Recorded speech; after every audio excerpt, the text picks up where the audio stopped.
It was the day before the festival, and the whole town was busy getting ready. I had more work than I knew what to do with. When Joseph called with another job, I was craving the cool quiet of his and Izzy's seafront house. I'd barely reached their front door when I heard someone calling me. Psst, Maria, I need your help. Quickly, it's top secret. It was Izzy, peeking out from the side of the house. She beckoned for me to follow her. She led me through to a beautiful, unruly garden overflowing with flowers of every color. Nestled among them was a playhouse, its doorway almost completely obscured by a towering rose bush. You have to squeeze past it and breathe in real small, like this. Izzy took in a big gulp of air and crawled through the gap and into the playhouse. I hadn't planned on crawling in the dirt today, but the life of a repairwoman never did run smooth. On the table inside, there was an electronic toy. Not exactly the usual stock in my parents' antique shop.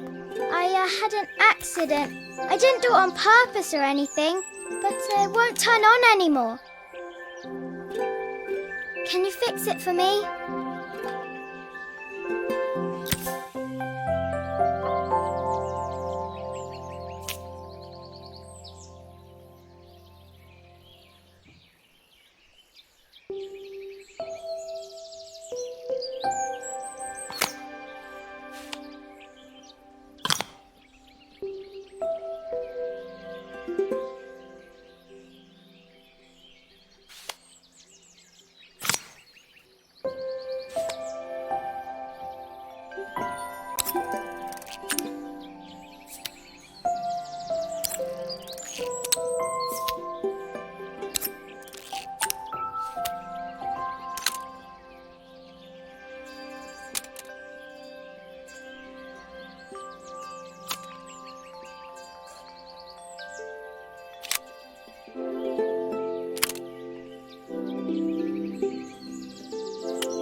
grown-ups play games as well?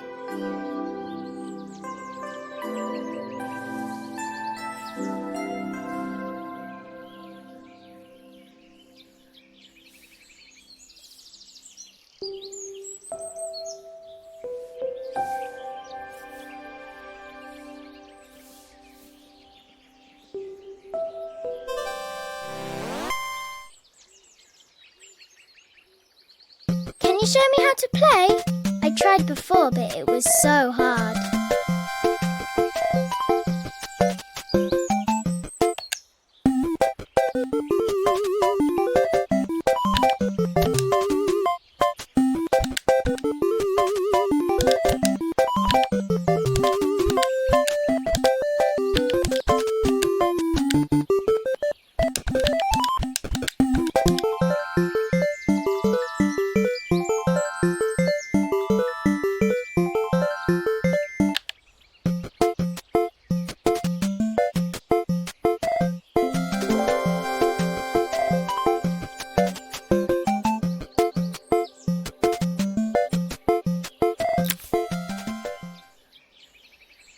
Her toy fixed, I watched Izzy retreat into its screen, taking refuge in a 3-inch world of her own. Well, I'd better head inside. Your dad is waiting for me. Please don't tell him about the game. He'll think I broke it on purpose. Why would he think that? Because, well, I kind of dropped it really hard at the wall. Izzy looked down, scuffing her shoes on the worn floor of the playhouse. My dad said I had to go to this stupid festival tomorrow and put on a stupid dress, and I don't want to. All he cares about is working. He never wants to see me unless it's for his job. I'm not going. He can't make me.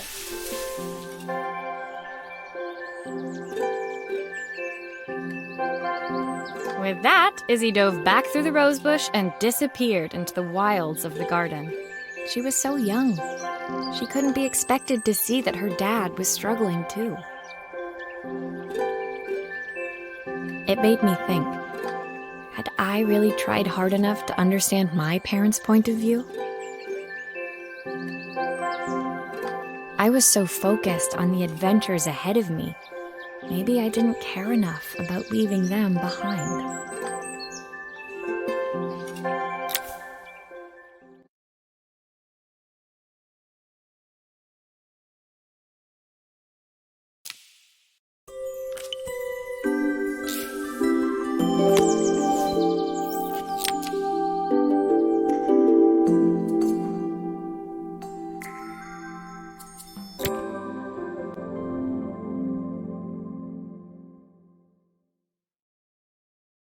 Leaving Izzy hiding in the garden, I walked around to the front of the house and rang the doorbell. It was only then I noticed my favorite overalls covered in grass stains. I scrubbed desperately, but it was too late. Maria, what are you doing? What happened to your clothes? I was, repairing a lawnmower. How unusual. Well, do come in. The job I've got for you is a little more delicate. Totally embarrassed, I walked into an orderly room filled with papers and ledgers. So this was his office.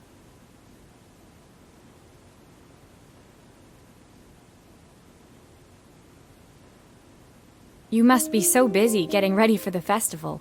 Are you looking forward to it? Of course.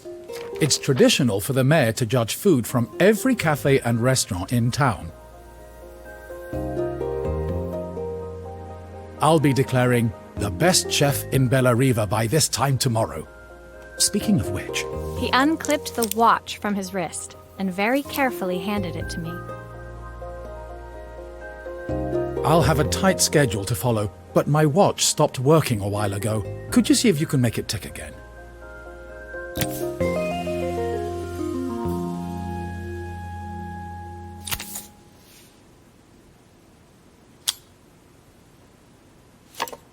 Are you sure it will all fit back together?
Ah, the main plate has completely cracked. I'll need to replace it.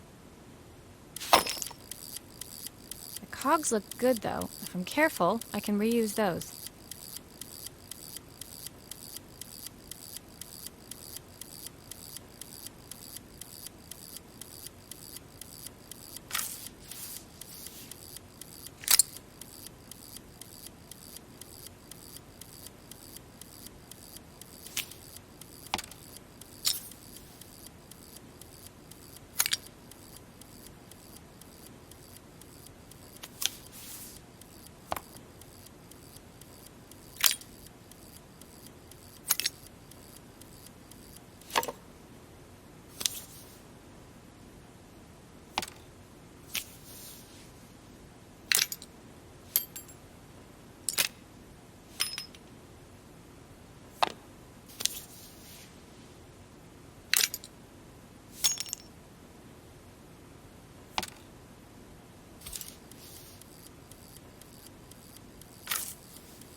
I've not gone a day without this watch since my wife gave it to me.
As I handed the watch back to Joseph, my fingers traced over the engraving on the back. I hoped fixing this was one small way I could help him move forward. I can't believe it's working, Maria. Thank you. My wife was a brilliant woman. Feeling this ticking on my wrist, it makes me feel like she's still here.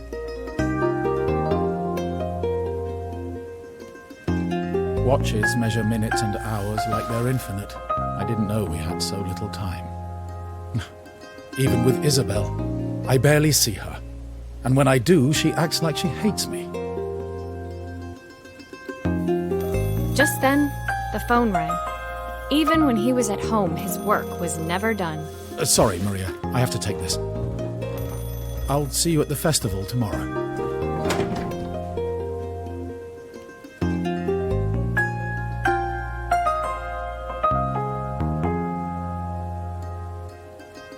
As I left, I turned and saw him pacing the floor of his office, his watch glinting in the afternoon sun. I hoped its quiet ticking would at least bring him some peace during the busy days to come.